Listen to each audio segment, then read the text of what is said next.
d'abord, nous vous remercions d'être venus ce soir pour nous parler de la Sakai et de votre roman. J'aurais une première question à vous poser. Qu'est-ce qui vous a poussé à écrire votre premier livre sur l'univers néocolonialisme à Madagascar?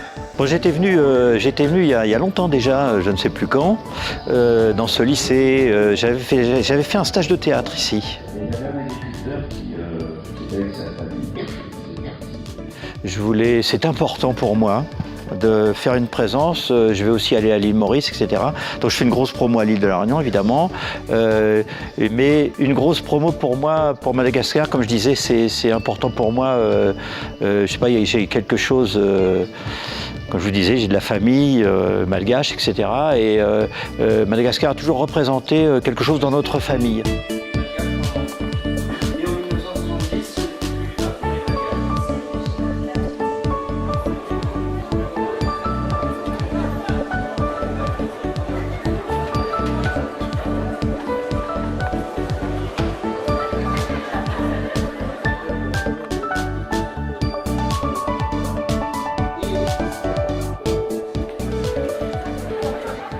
Pour ma part, parce qu'il me semble que la francophonie a besoin d'être expliquée. Le sommet est l'occasion de mettre en lumière en fait cette notion qui est très complexe, qui peut être très polémique, mais qui peut être aussi une occasion en fait pour les étudiants, pour les élèves, de découvrir vraiment les mondes auxquels ils appartiennent. Et il me semble que la francophonie a besoin aussi d'être expliquée aux francophones, que sont les élèves malgaches, et qui souvent l'ignorent en réalité.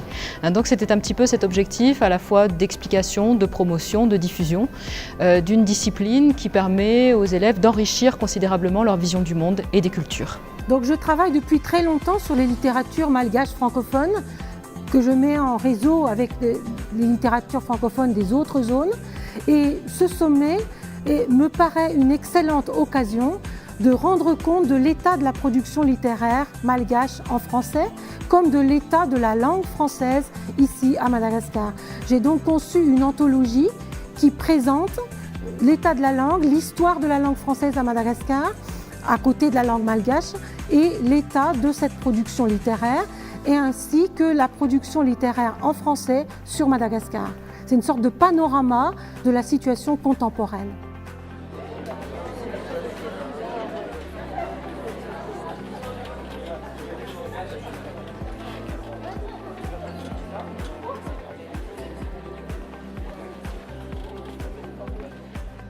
Je participe à cet événement tout simplement parce qu'on m'a invité.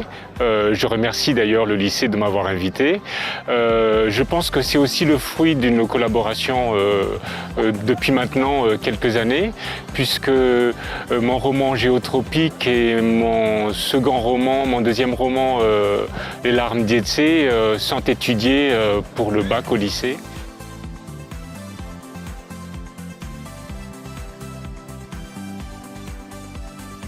Bien, moi je suis là parce que j'aime beaucoup la littérature française et tous mes romans, je les ai écrits en langue française, même si ma langue maternelle est la langue créole. Je me retrouve tout à fait très bien dans la francophonie, qui pour moi c'est le dialogue des langues et des cultures. Et donc ici, ce qui m'a beaucoup intéressé, c'est déjà hier de pouvoir faire un atelier d'écriture avec de jeunes malgaches.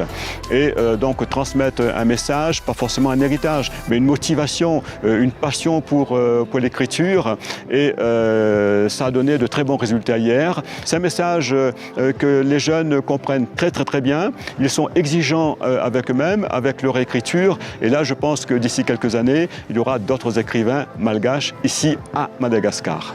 Pour une raison affective d'abord, c'est que 2 de mes petits-enfants sont au lycée français et que ça aurait été vraiment très méchant de ne pas venir. Ils en étaient très fiers. Puis surtout, le projet m'a intéressée. Et je pense que ce qui a été dit pendant le débat était quelque chose d'important. Que c'est important que les jeunes entendent des adultes qui leur disent autre chose que tais-toi, ne parle pas. Et que là, je crois que là, il y avait dans ces débats qui ont eu lieu, il y avait une matière pour les enseignants pour travailler sur le long terme. Voilà, je crois que non, j'étais très contente d'être là et j'espère que ça fera plaisir aux élèves. C'était terrible, c'était l'esclave et qu'il était prêt à brûler la plus riche colonie du pays. chaque académicien a un mot dans le dictionnaire. Et le mot qu'on m'a donné au moment d'entrer à l'Académie française, c'était le mot vaillant. On était arrivé, donc vaillant, on a trouvé que j'étais quelqu'un de vaillant, de courageux. Et donc voilà, et nous continuons jusqu'à la fin. Chaque édition du dictionnaire prend à peu près 35 à 40 ans. Oui, c'est mon premier séjour à Madagascar. Je suis arrivé hier soir très tard, vers 2h du matin. Et je suis, normalement, je dois être très très fatigué, mais il y a tellement une belle énergie ici que je suis encore vivant, je ne sais pas. Et c'est la chaleur des gens aussi. Donc si je rappelle les différents objectifs, donc il y avait Abdra, oui c'est ça. C'est apporter un soutien technique dans les domaines de pisciculture, bien permettre la sensibilisation de l'environnement avec les œuvres culturelles, aussi rendre compatible le développement économique et la préservation de l'environnement. Donc tout ça c'est très flou, mais en fait concrètement on veut juste par exemple des petites actions, par exemple ici vous venez au marché de Noël, voir notre stand, acheter des produits bio, enfin, c'est très simple, donc voilà c'est des petits trucs pour se bouger les fesses.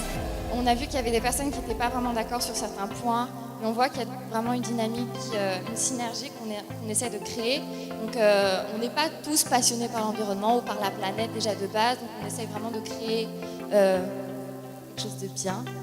Et donc voilà, merci.